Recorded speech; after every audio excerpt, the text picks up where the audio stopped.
This is the alien attack optional girl.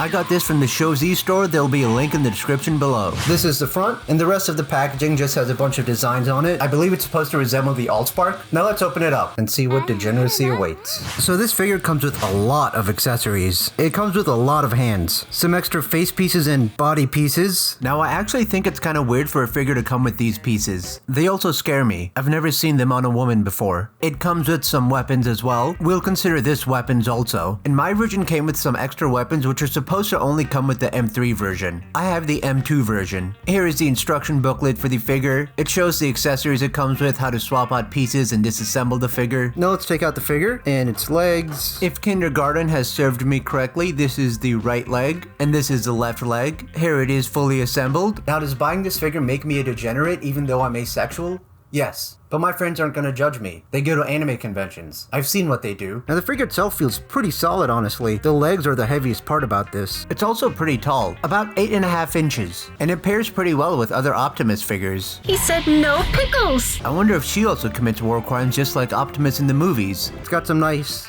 detail. And one thing you might be wondering about this figure is that where are the flames? Well, they're actually water slide decals. Water slide decals. The instructions show where to apply them, but nope, we're not doing that. I'm lazy. Genuinely, all the mechanical bits and the paintwork on this figure look great. It's got a lot of good detail on it, and I genuinely like this figure for the aesthetics, and not for the other reasons you degenerate bat. There's a V on the head and the neck that kind of have a Gundam-y look to it, and there's also a shape of the Autobot logo in the middle. All the mechanical pieces on this head area look amazing. The mechanical areas on the back look great. You got some detail work on the arms. Got more mechanical bits right here. You have some nice tires made out of rubber. These look like eyes staring at me, and they're a bit lopsided, so I'm gonna fix that. You have nice mechanical detail in I hate this. You have nice mechanical detail in... The legs have the greatest mechanical detail on there, in my opinion, and the paintwork is absolutely amazing. And here's a look at the back of the legs, and they also have a stunning amount of detail on them. Genuinely though, this is a solid figure. But there are some major issues. The paint on the rest of the figure rubs onto the skin parts, and some of them you can just kind of rub off, but there were some areas around the figure that I wasn't able to remove. Also, her left shoulder didn't hold up too well. It's like the skin is about to fall apart, revealing its Terminator insides. Also, this window door piece has made an indent right there, and it's a pretty bad mark. Now let's take a look at the articulation on here, because the articulation on this figure is great, and you can get a wide variety of poses. Ooh woo. The head is on a ball joint. It can move all the way around. It can spin all the way. This can move. This can also move. Arms can move. The arms can spin up. The arms can spin.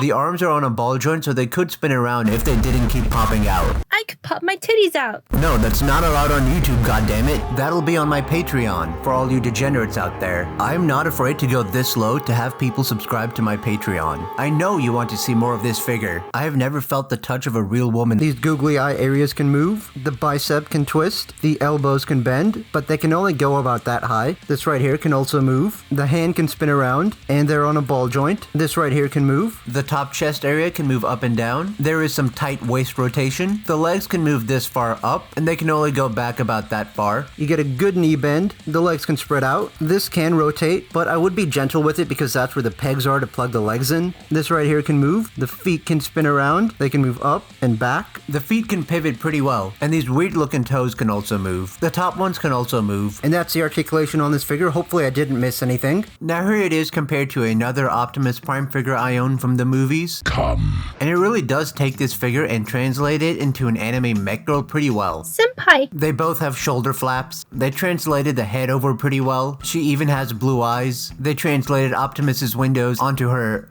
Both have similar forbidden areas. They have wheels on the sides, and the legs are replicated pretty well. I can't stress over how great the legs on this figure look, and I don't mean that in a weird way. They genuinely look pretty great. Now let's take a closer look at all the accessories. So you get a pair of normal hands as well as a pair of mechanical hands. These ones are the trigger hands. These look like trigger discipline discipline hands, but you could also use them for pointing. Some open hands, another pair of open hands. These don't have a mechanical counterpart to them, and this does look like it has some paint chipping on it already. And then the one pair of mechanical holding hands, and 2 pairs of fist hands. This figure really comes with a lot of hands. You really gotta hand it to them with how much they give you. It also comes with 4 swappable face pieces, although these 2 look pretty much the same. You also get some disembodied arms, as well as some legs. You get some of the forbidden pieces, another back piece, another back head piece. This is for the normal looking faces. You get a longer hair piece that can spread open. But there's still some more pieces. You get these pieces for the scary lady bits. I feel like the more I review this figure, the further I descend into madness. You get these 2 blasting weapons. I'm not saying the G word. I'm already treading on thin ice for this video. These honestly look really great. The silver paint looks amazing, and it's got some nice mechanical detail on there. 2 sword pieces.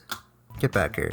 2 sword pieces, and these sword pieces have some good detail work on there. The silver paint looks nice, and I like the orange energon blade. Looks like there's an inscription on there. And you also get these hook pieces. I'm not sure what that is supposed to imply for this figure. And in that extra bag I got a really big axe piece. This also looks really great. 2 very long sword pieces. These also have some nice detail on here. And lastly, you get a shield. It's all silver and looks kind of plain, but it does also have some detail on there. I'm nitpicking, but this could use some extra color. The handle back here can move. And for the shield, you can also remove this and place it into any one of these holes right here. These pieces right here can also move. And you can fold it in, but I didn't really see that in the instructions. Now for comparisons, here it is next to that movie version of Optimus, and this one is taller. Here it is next to Siege Optimus, Galaxy Upgrade Optimus, Alternators Optimus, and here it is next to the knockoff Weijing Optimus Prime. Now let's swap out the hand pieces so she can hold her weapons. Oop, that's the wrong side. You're a fucking idiot. Let's take it out. No, you're not supposed to do that. Now I have to take this out. There we go. Totally didn't do it off camera because I was having trouble with it.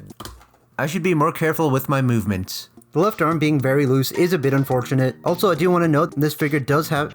The right arm is also a bit loose. Back to what I was saying, I do want to note this figure does have some sharp points right here, so be careful with that. Now let's give her weapons. Here she is holding the swords, and they look pretty great. I'm going to shove these swords up your ass. And for the axe, you need to split it in 2.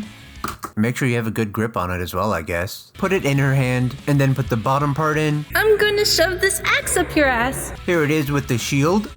And those are all the weapons that this hand can hold. Now something important I want to note is that when you put the weapons in the hands and take them out, you get some paint chipping on the hands, and the paint rubs off onto the hands as well. So keep in mind the figure will get damaged. Now you could say that's not too much of an issue because it's meant to hold the weapon, so you won't really see any of the paint chipping there, but I still think it is a flawed design. Now these blades right here are supposed to go on the wrist right here, and you're supposed to tab it in place like that. I've put it on backwards. I'm an idiot. This one is supposed to go here, and this one is supposed to go here. And there it is with the swords on the wrists, and there it is with the hooks. Now let's swap out the hands for the trigger hands. And here is the figure with its pew-pew weapons. I'm gonna put a bullet up your ass. And all the weapons hold in place pretty well. And even from holding those weapons a little bit, it's already standing on the hands. Here is a clean hand to compare. And now for the curse part where we have to swap out the pieces.